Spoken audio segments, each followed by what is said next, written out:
Hello बच्चों, कैसे हैं आप सभी। आई होप आप लोग अच्छे होंगे और आपकी 7th क्लास के एसिड बेस एंड सॉल्ट की चैप्टर भी आपको अच्छे से समझ में आ रहा होगा।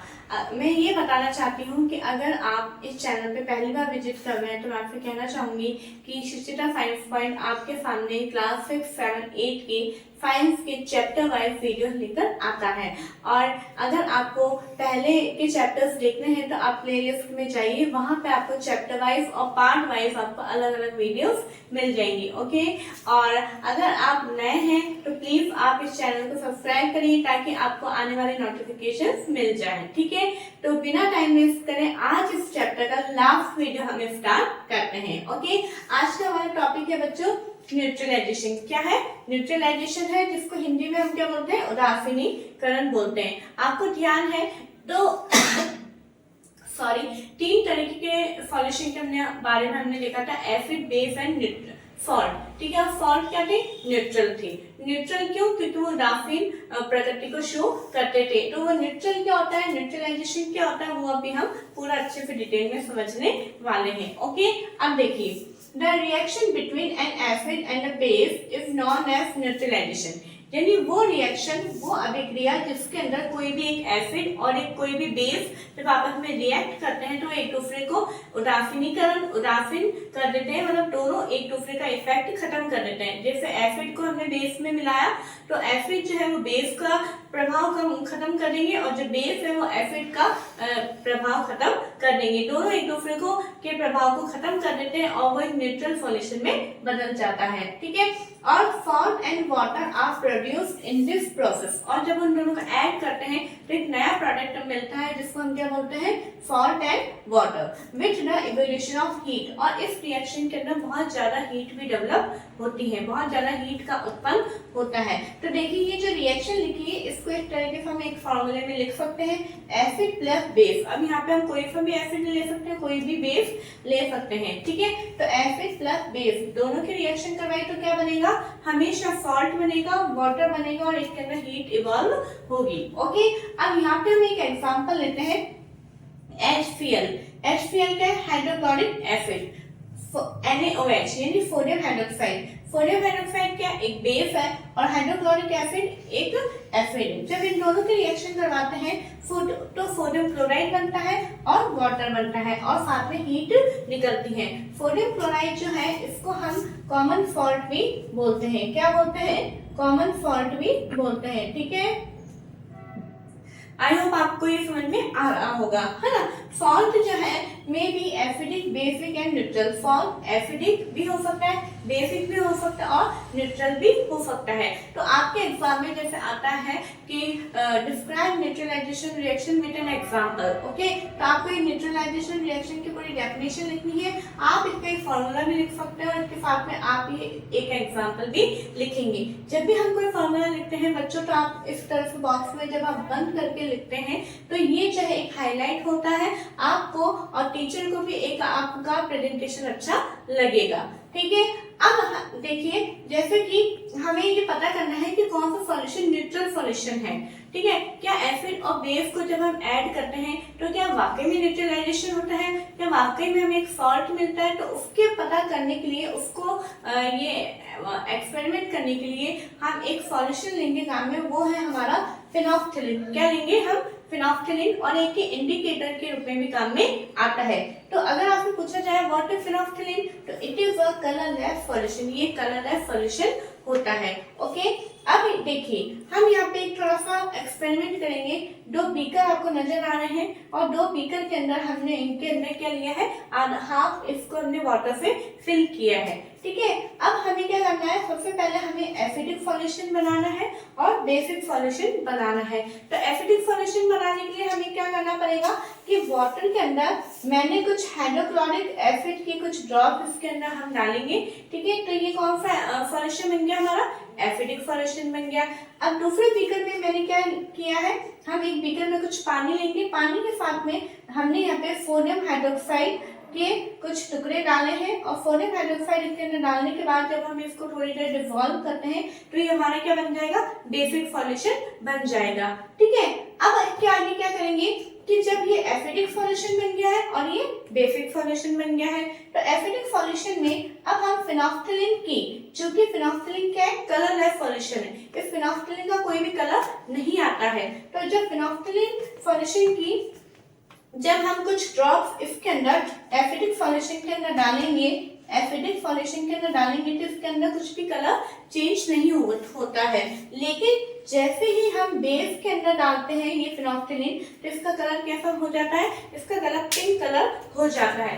आप ये चीज ध्यान में रखिएगा कि जो फिनोल्फ्थालीन है वो मोस्टली बेसिक सॉल्यूशन को चेक करने के काम में लिया जाता है, क्योंकि जो फिनोल्फ्थालीन है उसका एक नेचर है कि जब वो बेसिक सॉल्यूशन के अंदर हम इसको ऐड करते हैं कलरलेस फिनोल्फ्थालीन को, तो ये काय में कन्वर्ट हो जाता है, डीप पिंक कलर में कन्वर्ट हो जाता है। मतलब जैसे ही हम इस फिनोल्फ्थालीन सॉल्यूशन को इसके अंदर डालेंगे तो ये क्या होगा, इसका कलर बिल्कुल डार्क पिंक होने लग जाएगा।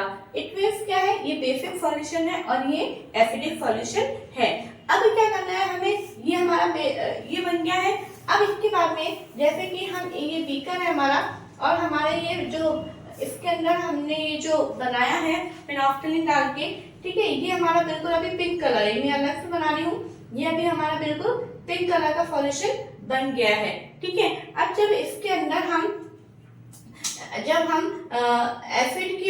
एसिड वापस हम इसके अंदर कुछ ड्रॉप्स डालेंगे, तो हम देखेंगे कि जैसे जैसे एसिड की ड्रॉप्स इसके अंदर हम डालते हैं, ये पिंक कलर जो है डिसअपियर होता जाएगा, यानी पिंक कलर जो है बिल्कुल ये हमें दिखना बंद हो जाएगा, और लास्ट में हमारे पास में एक जो है कलर सॉल्यूशन बिल्कुल कलरलेस हमें नजर आएगा। कैसा आएगा, हमें कलरलेस नजर आएगा। क्यों, क्योंकि ये बेसिक सॉल्यूशन था।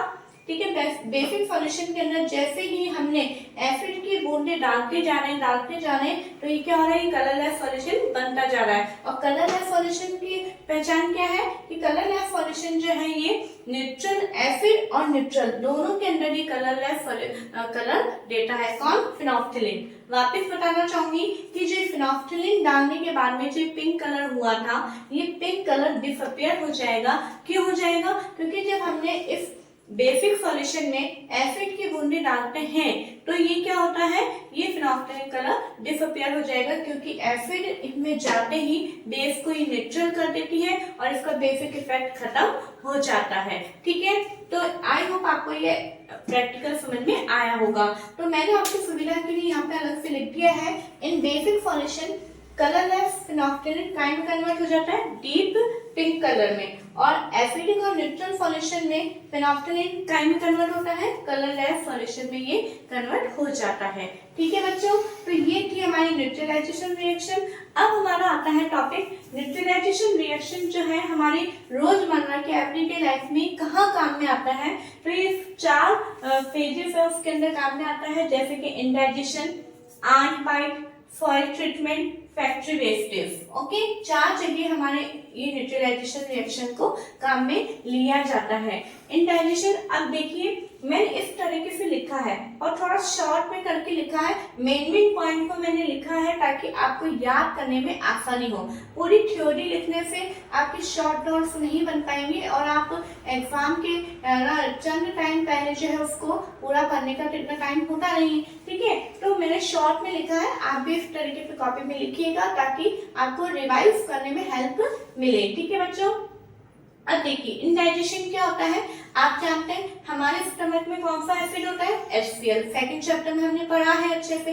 तो आपने कभी कभार देखा होगा कि कुछ खा लेने से या बहुत ज्यादा खा लेने से, या कभी आपने सुना होगा कि लोग कहते हैं मेरे पेट में दर्द हो रहा है, एसिडिटी प्रॉब्लम हो रही है, जलन हो रही है ना। तो वो किस कारण होता है, इंडाइजेशन के कारण। क्यों, क्योंकि हमारे स्टमक में जो ये HCl होता है, जो हाइड्रोक्लोरिक एसिड होता है हमारे स्टमक में, वो बहुत ज्यादा बनने लग जाता है, जिसके कारण हमारे को एसिडिटी की प्रॉब्लम हो रही होती है। तब एसिडिटी की प्रॉब्लम को, यानी एसिड को हमारे स्टमक में से रिमूव करने के लिए क्या करना है, वी टेक एन एंटासिड। हम क्या लेते हैं, एंटासिड लेते हैं, जैसे कि मिल्क ऑफ मैग्नीशिया। क्या लेते हैं, मिल्क ऑफ मैग्नीशिया, जिसके अंदर मैग्नीशियम हाइड्रोक्साइड प्रेजेंट है। मैंने उसका फॉर्मूला लिखा है, उसके अंदर मिल्क ऑफ मैग्नीशिया में क्या प्रेजेंट होता है, magnesium hydroxide. It neutralizes the effect of excessive acid। ये मैग्नीशियम हाइड्रोक्साइड चूंकि एक बेस है, ये बेस जब हाइड्रोक्लोरिक एसिड से जाके मिलता है तो ये जो एसिड का इफेक्ट है उसको खत्म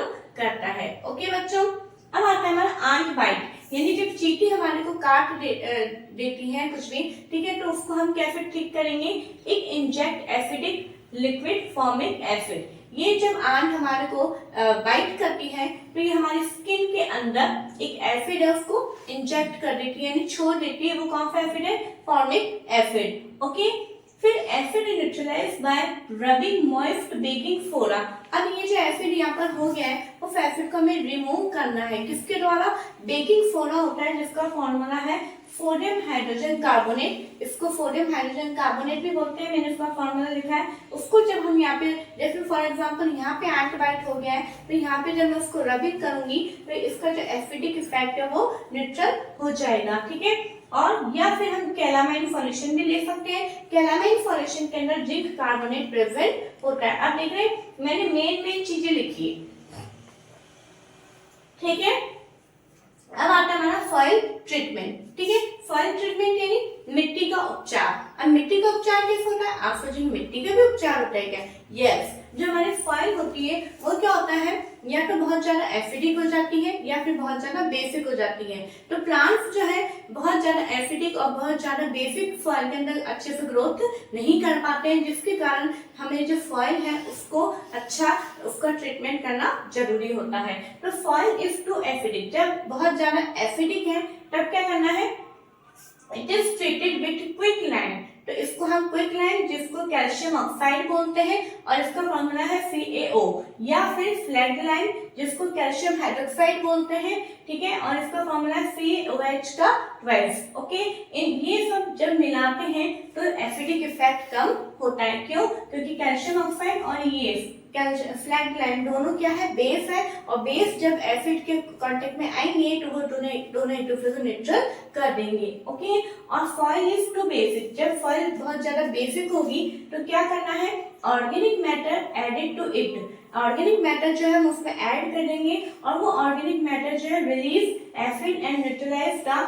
basic nature of the soil. ये ऑर्गेनिक मैटर जो है एसिड को रिलीज करता है और ये एसिड जो है बेस के इफेक्ट को न्यूट्रलाइज कर देता है, और जो हमारी सॉइल है वो अच्छे से फर्टाइल हो जाती है। ओके, नेक्स्ट है हमारा फैक्ट्री वेस्टेज, यानी जो फैक्ट्रीज में से जो वेस्ट मटेरियल निकलता है उसको कैसे हमें ट्रीट करना है वो देखना है।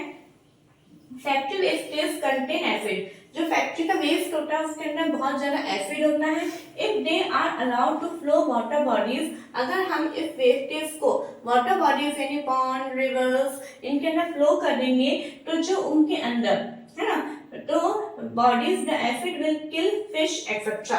तो जो उन वाटर बॉडीज के अंदर जितने भी लिविंग ऑर्गेनिज्म, एक्वाटिक ऑर्गेनिज्म उनके अंदर प्रेजेंट है वो क्या होंगे, मर जाएंगे। These are neutralized by adding basic substance. इसीलिए जो ये वेस्टेज होता है उसको फ्लो करने से पहले इसके अंदर बेसिक सब्सटेंस मिलाए जाते हैं ताकि इनका एसिडिक इफेक्ट खत्म हो, और फिर उसके बाद में इनको फ्लो किया जाता है ताकि जो है हमारा वाटर जो है वो पॉल्यूटेड ना हो। ओके बच्चों, तो आई होप आपको ये समझ में आया होगा। न्यूट्रलाइजेशन रिएक्शन भी आपको समझ में आई होगी, और मेन चीजें हैं ये आपका ये वाला क्वेश्चन जो है बहुत इंपॉर्टेंट है, ये जरूर से पूछा जाता है। आप इसको इसी तरीके से लिखिएगा, ये नहीं कि आपने केवल रिएक्शन में नाम लिख दिए, आप फॉर्मूला इनका ये केमिकल फॉर्मूला और इनका नाम ये दोनों आप लिखना। पहले आप फॉर्मूला लिखना, उसके बाद में एग्जाम्पल करके लिखना। इस तरीके से आप लिखेंगे, ठीक है। जैसे न्यूट्रलाइजेशन ये इसकी डेफिनेशन है तो मैंने इसको हाईलाइट किया है अंडरलाइन करके वर्ड। इस तरीके से अगर आप कॉपी में लिखेंगे, एग्जाम में लिखेंगे तो आपका काम बहुत ही अच्छी तरीके से देखा जाएगा। ओके बच्चों, और अगर आपको इस चैप्टर में कहीं से भी कुछ भी प्रॉब्लम है तो प्लीज आप कोई टॉपिक अगर आपको ऐसा लगता है कि हमें दोबारा से समझाया जाए, वैसे आप वीडियो को दोबारा देख लेंगे तो समझ में आ जाएगा। फिर भी अगर आपको ऐसा लगता है कि ये वाला टॉपिक मैडम रह गया है या ये टॉपिक हमें वापस समझाइए, दूसरे तरीके से समझाइए, तो हम उसके लिए भी मेहनत करेंगे। लेकिन उसके लिए ये है कि सबसे पहले आप इन वीडियो को ज्यादा से ज्यादा शेयर करें, क्योंकि अगर आप शेयर करेंगे तो ही ये वीडियो ज्यादा लोगों तक पहुंच पाएगी। ओके, और अगर अच्छी लग रही है तो लाइक करिए और सब्सक्राइब करिए। Thank you.